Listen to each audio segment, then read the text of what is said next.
സലാം ക്രിയേഷൻസിന്റെ ബാനറിൽ സലീം മുതുവമ്മൽ നിർമ്മിച്ച സിറാജ് റസ കഥയെഴുതി തിരക്കഥ സംഭാഷണം നടത്തി സംവിധാനം ചെയ്യുന്ന ആദ്യ ചിത്രം ഇഴ ഫെബ്രുവരി 7 മുതൽ കേരളത്തിലെ വിവിധ പ്രദർശനശാലകളിൽ റിലീസിനെത്തുകയാണ്. അതിനോടനുബന്ധിച്ച് നടത്തുന്ന പത്രസമ്മേളനമാണ്. ഈ പ്രസ് മീറ്റിലേക്ക് വന്ന എല്ലാ മാധ്യമ സുഹൃത്തുക്കളെയും സ്വാഗതം ചെയ്യുകയാണ് ഈ വേദിയിലേക്ക്. ചിത്രത്തെക്കുറിച്ച് ഇവർ സംസാരിക്കും, 4 പേരും. അതിനുശേഷം നിങ്ങൾക്ക് പടം കണ്ടവരാണ് ഭൂരിഭാഗം പേരും ഇവിടെ ഉള്ളവരെന്നറിയാം. അപ്പോൾ നിങ്ങൾക്ക് തീർച്ചയായും ചോദിക്കാനുണ്ടാകും. നിങ്ങളുടെ ചോദ്യങ്ങൾ ഇവരോട് ചോദിക്കാം. ഈ ചിത്രത്തിന്റെ പ്രത്യേകത എന്ന് പറഞ്ഞാൽ ഈ 2 ജോഡികളെ നിങ്ങൾക്ക് എവർക്കും അറിയാം. കലാഭവൻ നവാസ്, അതോടൊപ്പം രഹന എന്ന നടി.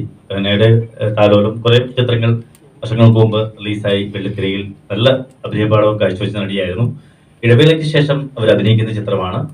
മറ്റൊരു പ്രത്യേകത, ഭാര്യ ഭർത്താക്കന്മാരായിട്ട് തന്നെ ഒരു ഒന്നിച്ച് നീണ്ട ഇടവേളയ്ക്ക് ശേഷം വെള്ളിത്തിരയിൽ ഒന്നിക്കുകയാണ് ഇഴയിലൂടെ. പിന്നെ കലാഭവൻ നവാസ് എവിടെയും പോയിട്ടില്ല, ഇതിൽ തന്നെയുണ്ട്. ഇടവേള വരാൻ സാധ്യതയില്ല. കാര്യം പല ചിത്രങ്ങളിൽ തൻ്റെതായ വ്യക്തിത്വം തെളിയിച്ച് പല വേഷങ്ങളിൽ അഭിനയിച്ച നടനാണ് നവാസ് ഭായ്. അദ്ദേഹത്തിന്റെ ഭാര്യ തന്നെ രഹന. ഇവർ ഒന്നിച്ച് അഭിനയിക്കുന്നു. രഹനയുടെ ഒരു തിരിച്ചുവരവ് എന്നുള്ള പ്രത്യേകത കൂടെ ഇഴയിലുണ്ട്. ഇനി ആദ്യം സംവിധായകൻ സിറാജ് തന്നെ സംസാരിക്കട്ടെ ഇഴയെക്കുറിച്ച് മീഡിയയോട്. പ്രയത്നവും ആഗ്രഹവും ഒക്കെയാണ് ഇവിടെ വരെ എത്തിച്ചേക്കുന്നത്. പിന്നെ എന്താ പറയാ,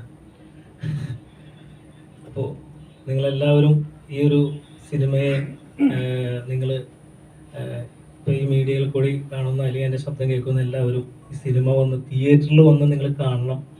കാരണം ഇതുപോലുള്ള ചിത്രങ്ങൾ നിങ്ങൾ തിയേറ്ററിൽ വന്ന് വിജയിപ്പിച്ചാൽ ഈ ഇതുപോലെയുള്ള ഇത് പ്രൊഡ്യൂസർമാർ മുമ്പിലേക്ക് വരുള്ളൂ. അല്ലെങ്കിൽ എപ്പോഴും നമ്മൾ കൊമേഴ്സ്യൽ സിനിമ, ഇതൊരു കൊമേഴ്സ്യൽ സിനിമ തന്നെയാണ്, ഇതിലൊരു ബിസിനസ് ഉണ്ട് എങ്കിൽ പോലും സാമൂഹിക പ്രതിബദ്ധതയുള്ളൊരു സിനിമയാണിത്.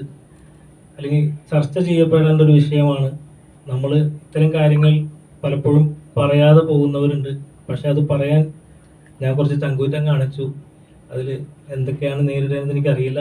എന്തായാലും ആരെയും ഇതിനകത്ത് ഹനിച്ചിട്ടില്ല. ഇത് പറയേണ്ട ഒരു വിഷയമാണെന്ന് തോന്നിയതുകൊണ്ട് മാത്രമാണ്, അല്ലെങ്കിൽ ഈ കാലഘട്ടത്തിൽ തന്നെ പറയണം എന്ന് തോന്നിയതുകൊണ്ടാണ് ഈ സ്ക്രിപ്റ്റ് ആദ്യം തന്നെ എടുത്തത്. ഇതൊക്കെയാണ് ഈ സിനിമയുടെ വിശേഷങ്ങൾ. എല്ലാവർക്കും നമസ്കാരം. ഈ സിനിമയിൽ ആദ്യം പറഞ്ഞ പോലെ തന്നെ ഇതിന്റെ പ്രത്യേകത എന്ന് പറഞ്ഞ് ഞങ്ങൾ 2 പേരും ഒരുമിച്ച് അഭിനയിക്കുന്നു എന്നുള്ളതാണ്. അത് ഞങ്ങളെ സംബന്ധിച്ച് വലിയ സന്തോഷമുള്ള കാര്യമാണ്. പക്ഷെ പ്രൊഡ്യൂസറെ സംബന്ധിച്ച് അത്ര വലിയ സന്തോഷമുള്ള കാര്യമല്ല. കാരണം നമ്മുടെ സ്വകാര്യ സന്തോഷങ്ങളും ആഗ്രഹങ്ങളൊക്കെ വെള്ളിത്തിരയിൽ കാണണം, ഒരു സിനിമയാകണം, ഒരു കഥയിലേക്ക് വരണം എന്നൊക്കെ നമ്മൾ ആഗ്രഹിക്കുമ്പോൾ അത് നിർമ്മിക്കുക എന്നുള്ളൊരു വലിയൊരു കടമ്പയുണ്ട്. അപ്പൊ അതിനെ ആ രീതിയിൽ കൺവിൻസ് ചെയ്യിക്കാനായിട്ട് സംവിധായകനായ സിറാജ് റസയ്ക്ക് സാധിച്ചു എന്നുള്ളതാണ് ഒന്ന്. ആദ്യം നമ്മളിലേക്ക് അത് എത്തിയപ്പോൾ നമ്മൾ മാറ്റി നിർത്തിയൊരു സംഭവമാണിത്. കാരണം ആദ്യം തന്നെ പറഞ്ഞത് ഒരു ലീഡിങ് റോളിലേക്ക് വരാൻ താല്പര്യമില്ല എന്ന് വ്യക്തമായിട്ട് ഞാൻ എൻ്റെ അഭിപ്രായം പറഞ്ഞു. അതിനുശേഷമാണ് അതിനുള്ള കാര്യമൊക്കെ നമ്മൾ സംസാരിക്കുന്നത്. അപ്പം ഞാൻ എൻ്റെ കാര്യം വ്യക്തമായിട്ട് പറഞ്ഞിട്ടുണ്ടായിരുന്നു, നമുക്ക് ചെയ്യാൻ താല്പര്യമില്ല, മറ്റുള്ള ഏതിലും നല്ല ക്യാരക്ടർ അതിനകത്തോട്ട് ചെയ്യാം എന്ന് പറഞ്ഞു. സിറാജ് പറഞ്ഞത് ഇതൊന്ന് വായിച്ചു നോക്കിയിട്ട് എനിക്ക് ഇഷ്ടപ്പെട്ടാൽ മാത്രം സ്വീകരിച്ചാൽ മതി എന്ന് പറഞ്ഞ് ഞങ്ങൾ അതിൻ്റെ ഒരു 1 ലൈൻ വായിച്ചു കഴിഞ്ഞു. വായിച്ചപ്പോൾ നമുക്ക് ഭയങ്കരമായിട്ടുള്ള ഒരു എക്സൈറ്റ്മെന്റ് ഉണ്ടായി. അതിനോടൊപ്പം തന്നെ സിറാജ് പറഞ്ഞ് നിങ്ങൾ ഒരുമിച്ച് ചെയ്താൽ ഇതിനകത്ത് ഒരു കൗതുകം കൂടിയുണ്ട്. കാരണം ഒരു ഗ്യാപ്പിന് ശേഷം വരുമ്പോൾ പ്രേക്ഷകർക്ക് അതൊരു ഫ്രഷ്നെസ് ഉണ്ടാവും. വലിയ വലിയ ക്യാരക്ടറൊക്കെ ചെയ്ത് ഭയങ്കരമായിട്ടുള്ള സംഭവത്തിലൊന്നല്ല നിൽക്കണമെങ്കിൽ പോലും നിങ്ങൾ ഇങ്ങനെ ഒരുമിച്ച് വരുമ്പോൾ ഒരു കുടുംബത്തിൽ നിന്ന് വരുമ്പോൾ ഉണ്ടാവുന്ന ഒരു ഫ്രഷ്നെസ് ഉണ്ടാവുമെന്ന് പറഞ്ഞ് ഞങ്ങൾ അങ്ങനെ അത് ഞങ്ങൾക്കൊരു ഭയങ്കര ഒരു പ്രത്യേകതയായിട്ട് തോന്നി ഈ സ്ക്രിപ്റ്റിനകത്ത്. പക്ഷേ നമ്മൾ അത്തരം ഒരു വേഷങ്ങൾ എടുക്കുമ്പോൾ എന്തിനാണ് ഈ സിനിമ ചെയ്തതെന്നുള്ള ചോദ്യം വരാൻ പാടില്ല. അതും നമുക്കൊരു വലിയൊരു ആ ചോദ്യത്തെ നേരിടേണ്ട ഒരു ബുദ്ധിമുട്ടുണ്ടാവുമല്ലോ. അപ്പൊ അതുകൊണ്ട് തന്നെ ഈ സ്ക്രിപ്റ്റ് വായിച്ചു കഴിഞ്ഞപ്പോൾ നമുക്കതൊന്നും ആ ഒരു തോന്നൽ മാറി കിട്ടിയെന്നുള്ളതാണ് സത്യം. ഞങ്ങൾ അടുത്ത ദിവസം തന്നെ ഡയറക്ടറെ വിളിച്ച് പറയായിരുന്നു ഞങ്ങൾക്കത് ചെയ്യാം എന്ന് പറയായിരുന്നു. പിന്നെ അതിന്റെ പുറകിൽ വേറെ ഒന്നും നമ്മൾ ചിന്തിച്ചില്ല.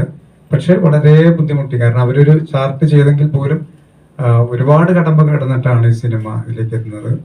എത്തുമ്പോൾ തന്നെ ഇതൊരു ബിസിനസ് എന്നുള്ള രീതിയിൽ ഒരു പ്രൊഡ്യൂസറെ നമുക്ക് സമീപിക്കാൻ പറ്റില്ല, നമുക്കൊരു വാഗ്ദാനം കൊടുക്കാൻ പറ്റില്ല. കാരണം പ്രത്യേകിച്ച് ഇന്ന് ഈ കാലഘട്ടത്തിൽ വരുന്ന സിനിമകളും അതിന്റെ ഒരു ബിസിനസ് തലങ്ങളൊക്കെ ഞങ്ങളെക്കാൾ കൂടുതലായിട്ട് നിങ്ങൾക്ക് എല്ലാവർക്കും അറിയുന്നതാണ്. അപ്പൊ ഇദ്ദേഹം പറഞ്ഞത്, ഞാനൊരു സിനിമ ചെയ്യുന്നുണ്ടെങ്കിൽ ഒരു നന്മയുള്ള ചിത്രം ചെയ്യണം, എനിക്കും ഈ പറഞ്ഞ പോലെ സ്വയം ചോദിക്കാൻ കഴിയണം, ഞാനൊരു സിനിമ എന്തിനാണ് ചെയ്യുന്നത്, എനിക്ക് എന്നോട് ചോദിക്കുമ്പോൾ അതിന് ഒരു ആൻസർ ഉണ്ടാവണം. അങ്ങനെയാണ് സലീമക്കയും ഇതിലേക്ക് വരുന്നത്. അപ്പോൾ ഞങ്ങളെല്ലാവരുടെ ആഗ്രഹം പോലെ ഒരുപാട് പേരുടെ കഷ്ടപ്പാട് ഇതിനകത്തുണ്ട് ഈ സിനിമ പൂർത്തീകരിക്കാനായിട്ട്.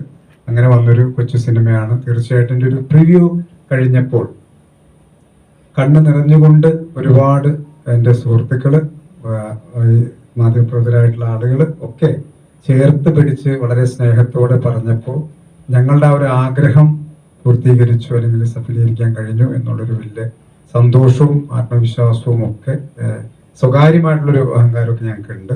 അപ്പോൾ ഏതായാലും തീർച്ചയായിട്ടും ഇതൊക്കെ പ്രേക്ഷകരിലേക്ക് എത്തിക്കുക എന്നുള്ളത് ഇതിനേക്കാൾ വലിയൊരു ജോലിയാണ്.